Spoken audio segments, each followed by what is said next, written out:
My ultimate goal is to be learning and to be getting new oxygen whenever I will go. And these organizations will provide you the opportunity for that. And also to know new people, discuss new ideas, and build relationships. Why did I become an executive coach? I saw lots of great people fail to get ahead at work, while their much less talented peers blew right past them. That made me furious, but also curious. What were great people getting wrong? It came down to helping them re-examine what drove success, and then helping them make critical shifts, one hard truth at a time. Feel like you're doing everything you were told, but you're not moving ahead at work nor having the impact you seek? Then welcome to 97% Effective with Michael Winderoth, where we skip feel-good, happy talk and engage experts in pointed conversations about what it really takes to move the needle at work and your career. So if you feel stalled or frustrated, or seek that extra edge as you move to the next level, then look no further. This is the Hard Truths Playbook you never got.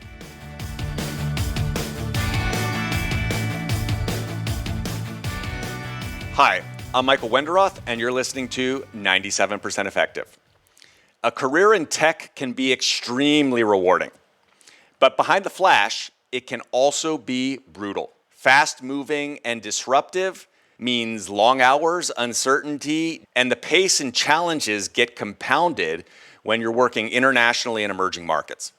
Indeed, rolling up your sleeves and wearing many hats can be fulfilling and is often required, but it can often lead to your company as it grows looking outside to bring in seasoned, specialized leadership above you as it scales and grows. Let's make sure that doesn't happen to you. How do you navigate these complex dynamics to get things done, yet rise and accelerate and still have a life? Today, I'm very excited and honored to be joined by Maíra Gracini, who's based in Brazil.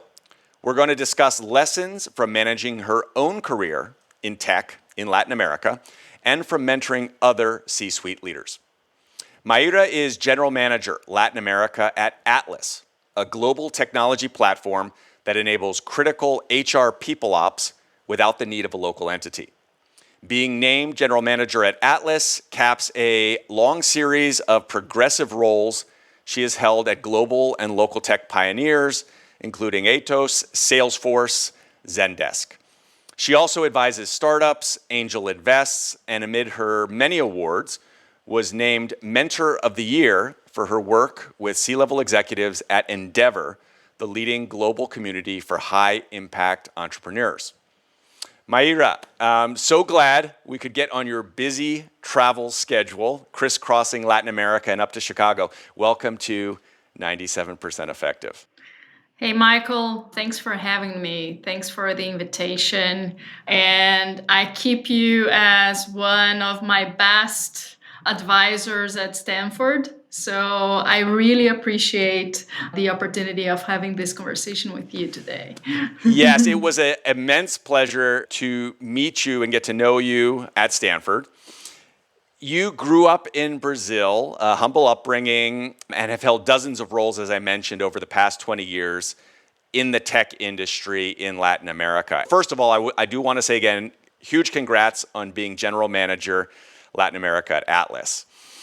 And I want to start with this phrase as we caught up several weeks ago. The phrase that you mentioned was always getting out of your comfort zone.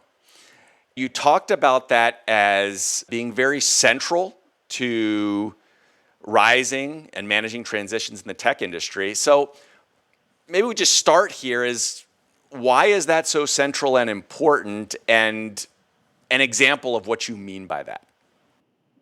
Yeah, that's a great topic to start. So I think that the front and center of this topic for me is actually because as growing up in a humble environment, in a simple environment, like my parents are teachers from public schools in a small city of São Paulo state.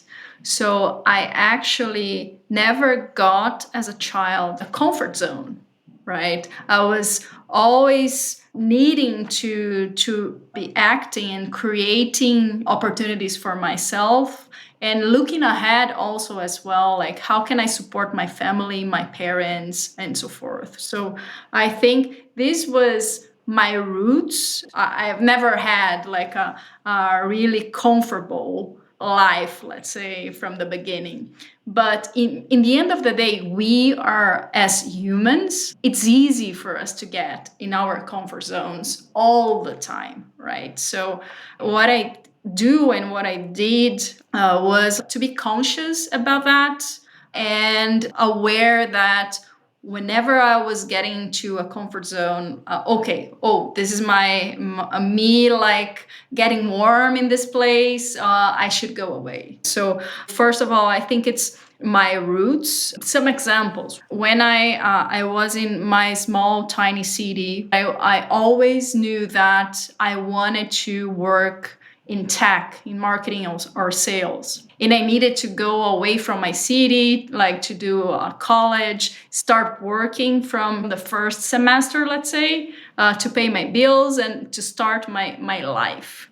I think it was the first example that I thought, well, this is the life that I want. I will go and get it. And another example is I'm an introvert.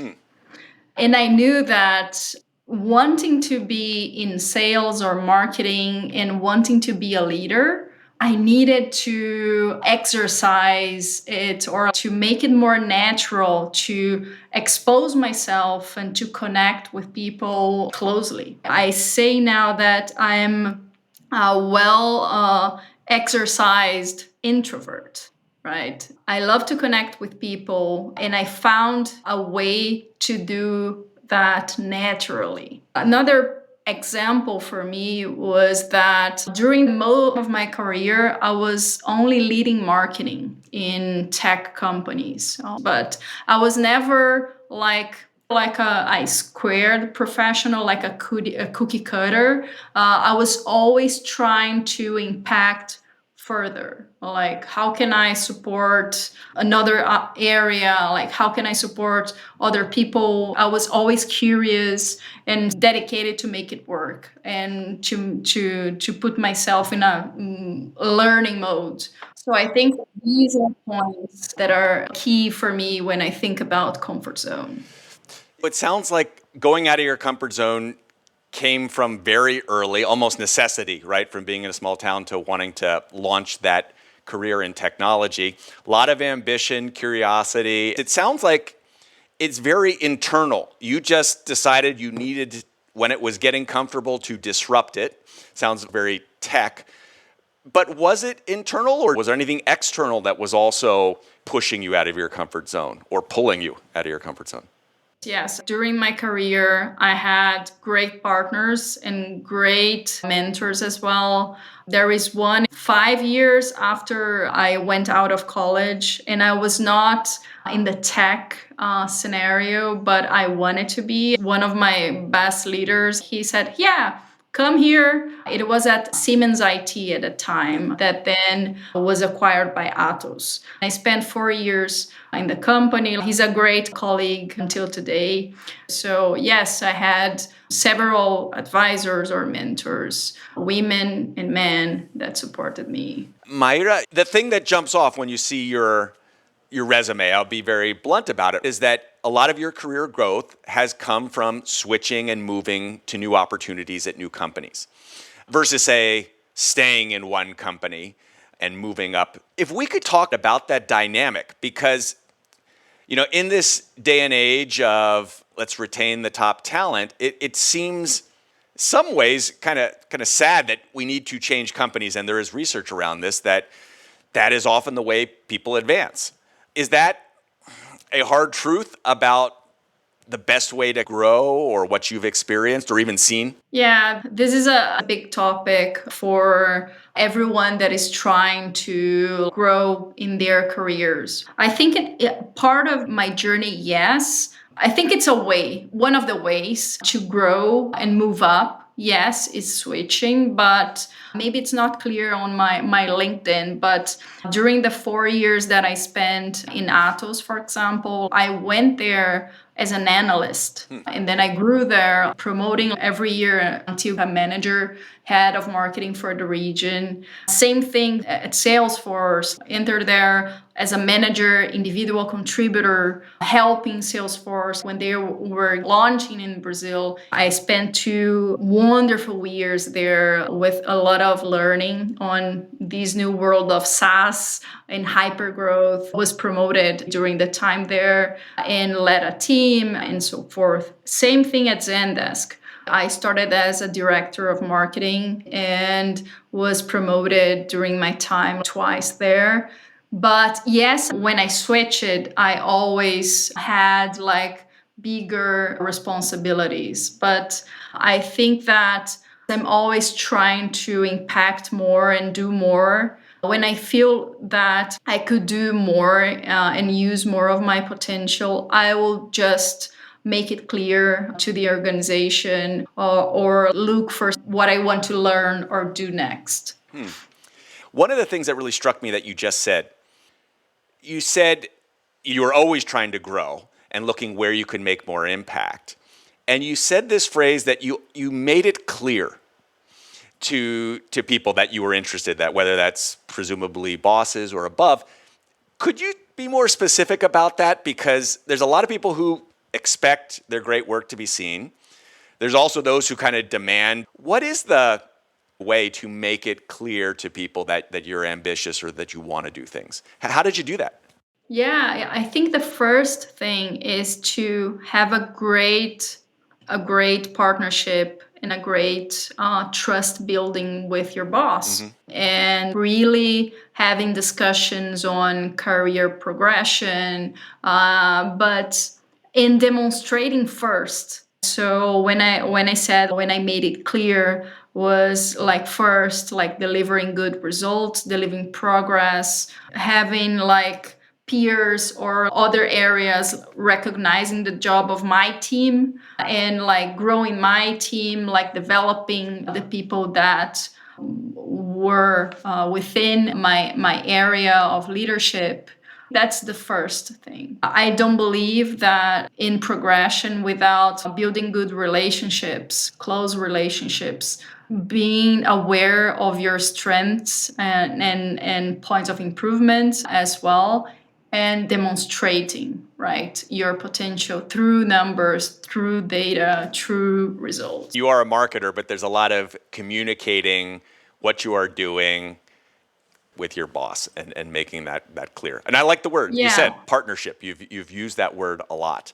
Yeah. And that last point, Michael, I think it's the one of the biggest challenges that a mid-level manager usually have. They would do a great job, but they are not articulating or influencing or showing their team's success enough for them to be seen as a strong leader within the company. So this last piece, maybe it's the most challenging, because when we are on our day-to-day, usually we don't think about like, how can I communicate what I'm doing? How can I show my team's efforts and achievements in a good way, right? It's a challenge that when people come to me seeking advice or like mentorship, I say, go there and show what you're doing. I say to my teams all the time, like, hey, you need to be communicating what your teams are accomplishing. On that point, because that's helped you as you've risen in your career, and now you're on the other side of it, right? You are senior management, you mentor other people.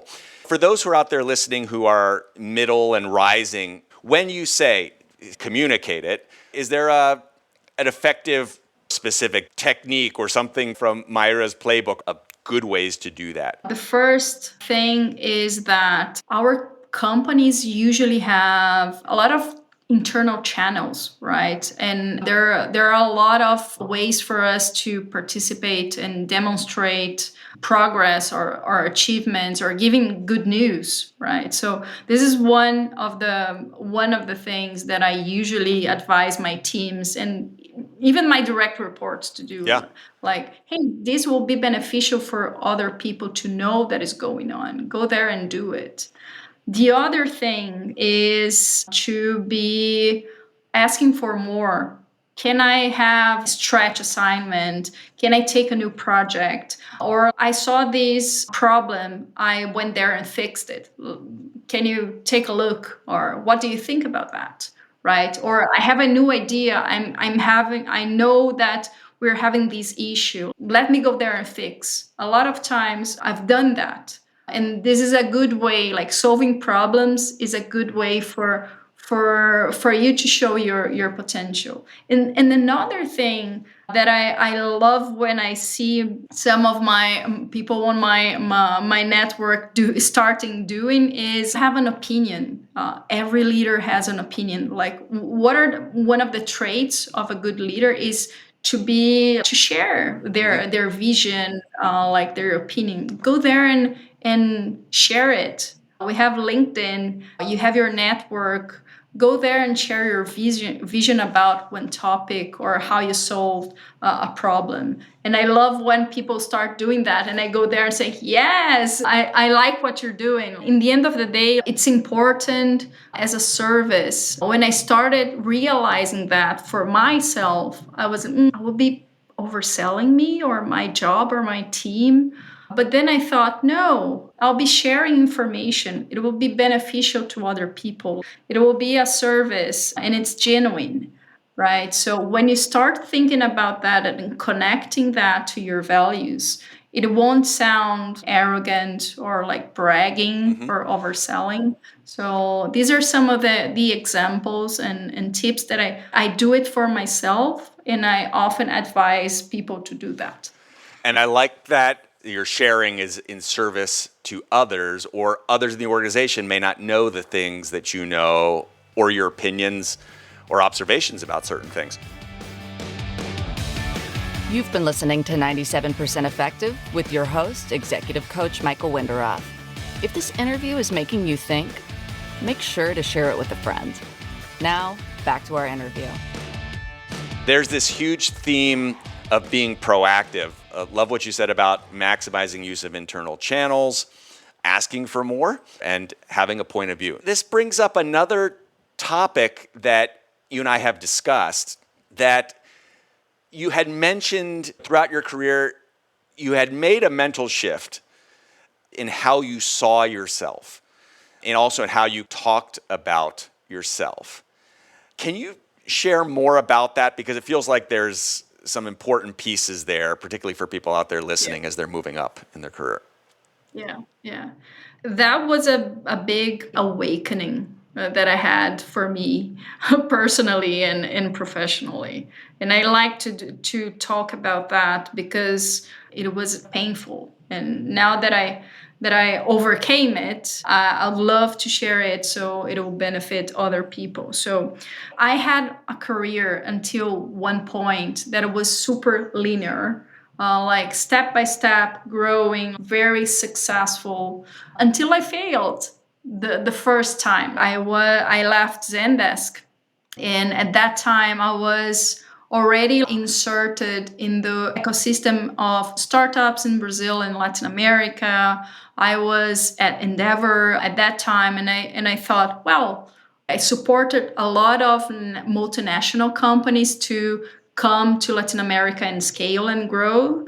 But now I would like to be in a Brazilian startup.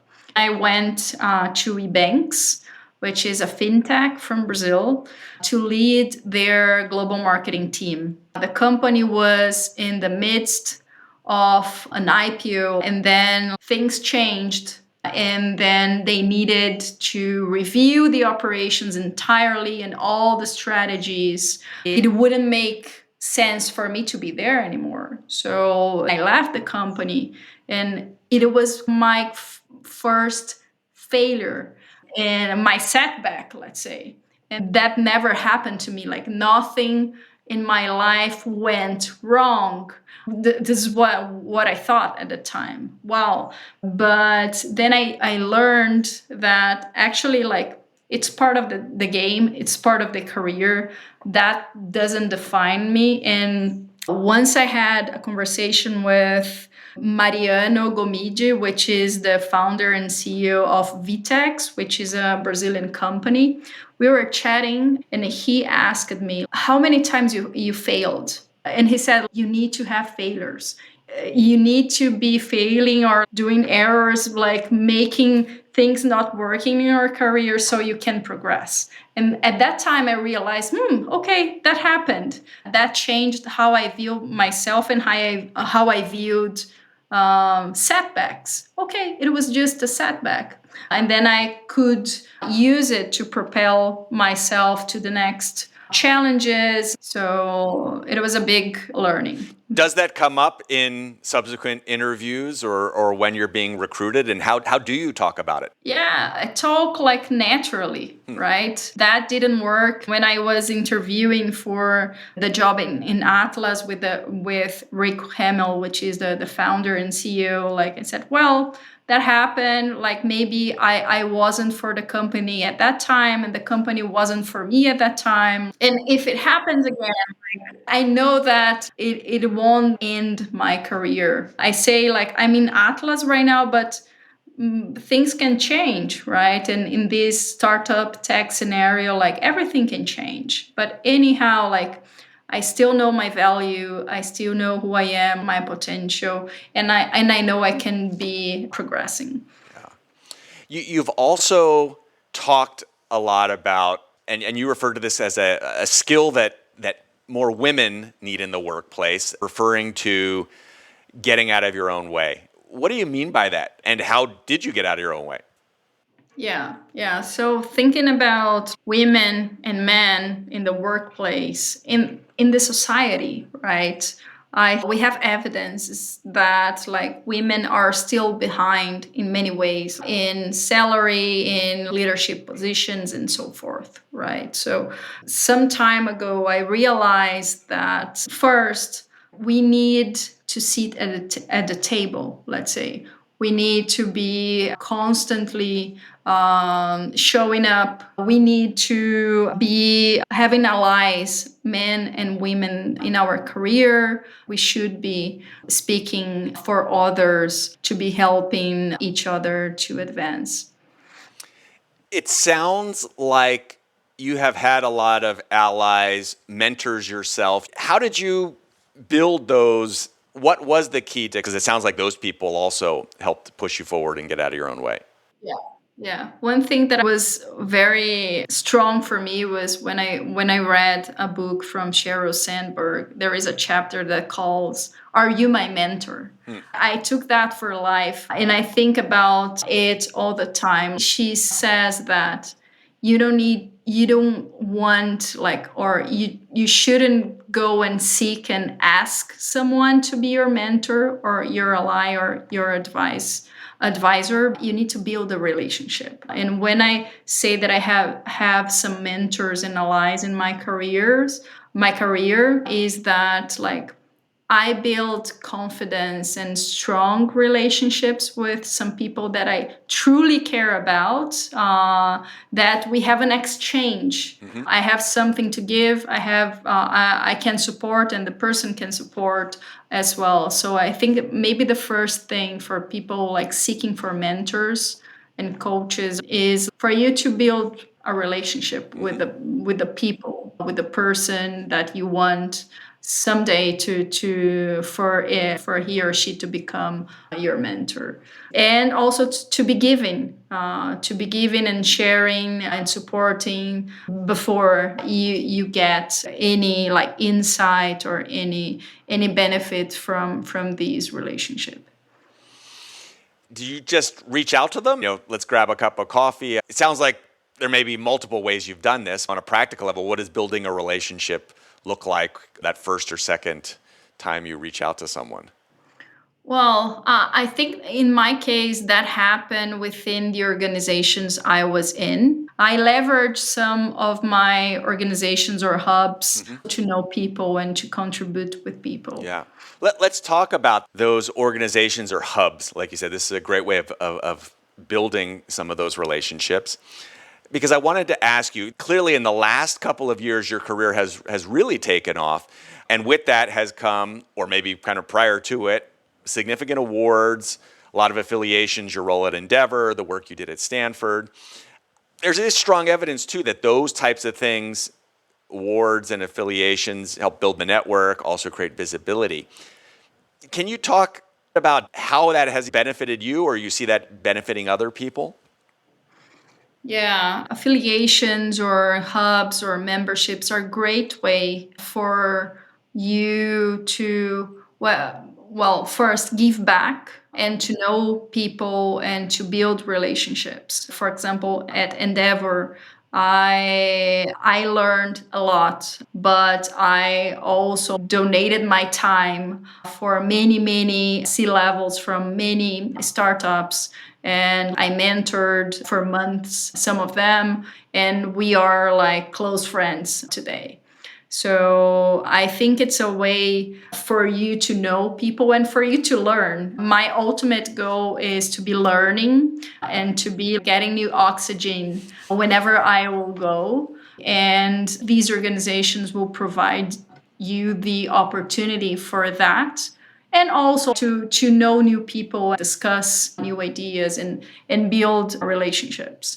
So I think it's a great way. Stanford, for example, it was a great moment of learning for me. It was a career inflection point, a lot of contacts there. We frequently meet, and I'm also applying a lot of the knowledge that I got from there. So yes, definitely I think that organizations, affiliations are good for our growth, but also a great way for you to give back as well.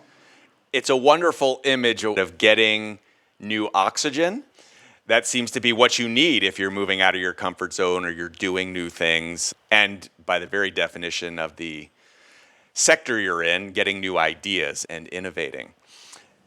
Beyond your own career, you have touched on the mentoring work that you have done with C-level leaders. As you advise Latin America leaders, what is some of the challenges they face? When I'm mentoring founders of Latin American startups, the first challenge that they bring to me is often operational, like sales, marketing themes that I master, and I usually help them. But the second is, how can I shape myself as a leader? Like, how can I become a CEO, or like, how can I get the organization to function the way that I envision for the company? It's interesting. On the topic related to Latin American leaders being part of like a board or a leadership or C-level of like multinational organizations, I think it's a different challenge because we usually run the region, right? So our excellence will be in Latin America. So often it's a matter of us trying to understand what is important for the company, right, at that time, and how could we best leverage our knowledge. In that mentoring work too, you have touched on different themes that have come up with the women. Anything else you want to add to that? Yeah, whenever I can, I engage with women, whether to be supporting them to advance in their career, whether to be connecting with my peer women leaders for us to discuss our challenges. It's important for women to build their network, or like building a trust circle with like 5 to 6 or 7 other leaders for us to be strengthened ourselves and progressing and supporting others as well. I think that the sorority community, like building within women, will be beneficial for all. I try to donate my time and leverage my free time to connect with other women, understand how they are doing, like what impact they are getting in their organizations. Yeah, you have donated a lot of your time, which was recognized as you were named Mentor of the Year. And I would love to see even more of your writing and thoughts on this regard, because more and more leaders are seeking it. Maíra, anything important here as we come to the end of the interview? We've covered a lot of ground about your career and how you've advised others, and some very practical tips that people can take away. Anything we didn't cover, I didn't ask, that you'd like to address? No, I don't think so, Michael. As I said, I appreciate you inviting me, for me to be here, bluntly sharing my thoughts. I just wanted to share one last thing that I have for myself, that is the three cons mentality: being consistent, being constantly learning, and to be conscious as well. So using these three, I always try to get guided by these thoughts, and sometimes I use it to guide others as well. So constant, consistency, and consciousness. The three cons, and that has clearly driven your career and has been a theme in our conversation here. Maíra, how do people reach you, follow you, even get mentoring from you? Yeah, I'm on LinkedIn, so I'll be happy to be connecting with people that will be listening to your show. And thank you again for the invitation. I love the conversation. It's been wonderful. Again, Maíra Gracini, General Manager Latin America at Atlas, mentor at Endeavor. Thank you so much. Wonderful conversation amid your busy schedule traveling across Latin America and North America. Thanks, Maíra. Thank you, Michael. Thanks for listening to 97% Effective, where we skip happy talk and help you break through and ascend one hard truth at a time. Help others discover this show. Leave a review and rating wherever you listen to your podcasts. And if you like what you heard, you can get free resources, including the first chapters of Michael's book, Get Promoted, on his website, www.changwenderoth.com. That's www.changwenderoth.com.